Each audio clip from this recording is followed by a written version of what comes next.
to actually get into the game industry. Quick show of hands. Okay. No one's here just to like, you know, get tips for their friend or anything like that?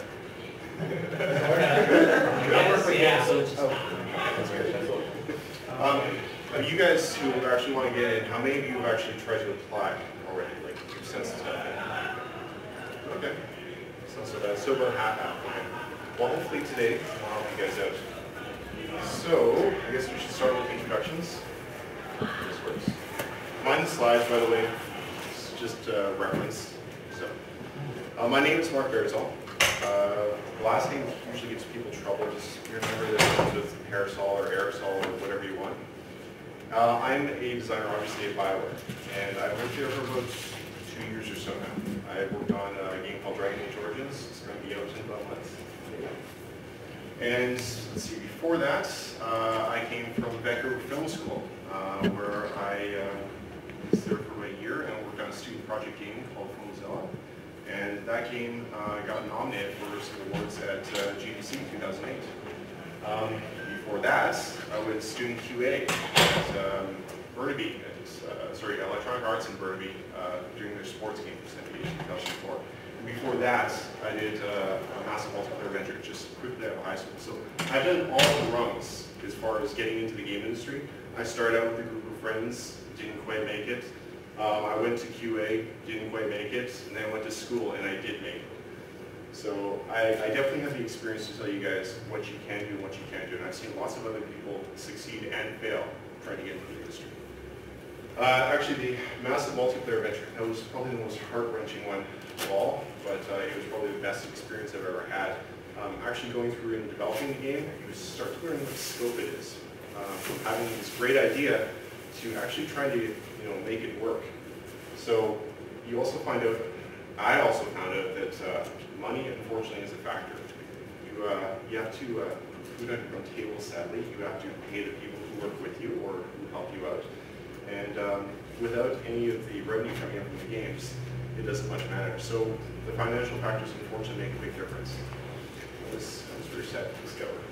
Anyway, so that's enough about me. Let's go into, let's start you guys off soft and a little bit of soul crushing. So a lot of people, when they get into the industry, they have all these expectations about how things are going to be. So first of all, there's lots of overtime. Most of you guys who have been interested in this probably know this already. But let me just reinforce, yeah, there's lots of crunch time. You get salary pay, you don't get overtime. If you're QA, you may actually get overtime, but for the most part, you don't. So the hours are usually 40 hours a week, give or take, and actually, those are on the leg weeks. Usually give. What was that? Usually give rather than take. Yes, yes. You have to be prepared to, sacrifice a bit of your time. If you're used to, spending your time with friends or family, or even playing video games, well, be prepared to sacrifice a bit. Let's see. Communication factor is actually really important. Most people don't realize that. But when you go into design video games, you all come in with this idea that you have this great idea and you want one day to have it on the store shelves, your idea on store shelves. And that's great, except that you're going to be working with a lot of other people when it comes down to it. You can't make this entirely awesome game work on your own. And to be honest, you're not going to be the one who's going to be directing everyone to do that, even if you're in the top manager position. So the creative input that you have into games is probably only a fraction of what you think it is. Just be prepared. What else we got? We got the communication part that's needed. Communication is a huge factor of being like a game designer. And it doesn't necessarily come easy to certain people. Like every single day, you're going to be interacting with people all the time to figure out what they need to do for you and what you need to do for them. So working on your communication skills, you're actually going to be pitching and doing presentations. But you have to pitch and present to your fellow game designers all the time. When you have ideas that you're trying to get into their heads, you're literally doing this pitch. Have any of you guys heard of the elevator pitch? Yes? Okay, a few people have. Okay. Well, I didn't realize how important it was. But That's essentially what you're doing with people almost all the time. You will have this cool idea, and it won't necessarily even be a game idea. It'll just be some aspect or whatever on a game, and all you're doing is trying to tell your designer buddy what this idea is. And yes, you have to pitch them in about 15 seconds and make sure that they understand, not just understand, but they love your idea. So yes, you sort of have to sell it. So I can't stress enough, communication is really important, even for even for reasons, even for people that that it's usually really hard for. So if you're not so strong in your communication, and if you really want to be a good designer, you probably do have to work on that. What else? Sorry, I have cheat sheet cards here too, because unfortunately I don't all this memorized.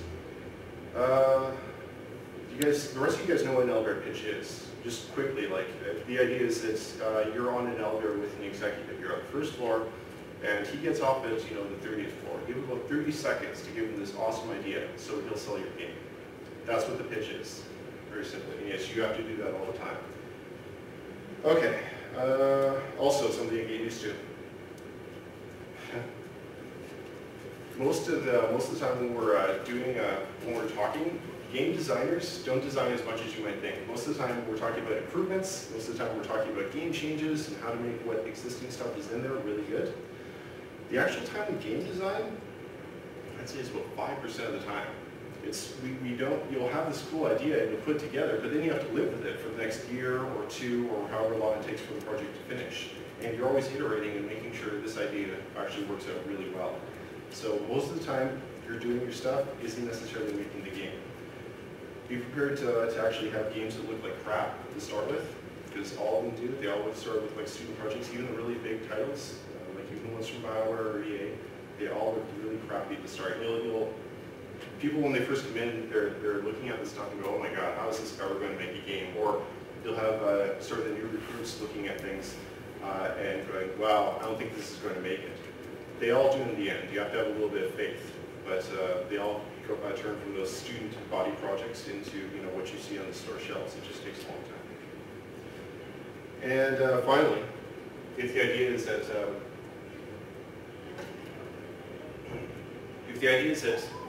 okay, so I don't get into the game industry, so I get in at first and become an entry-level designer.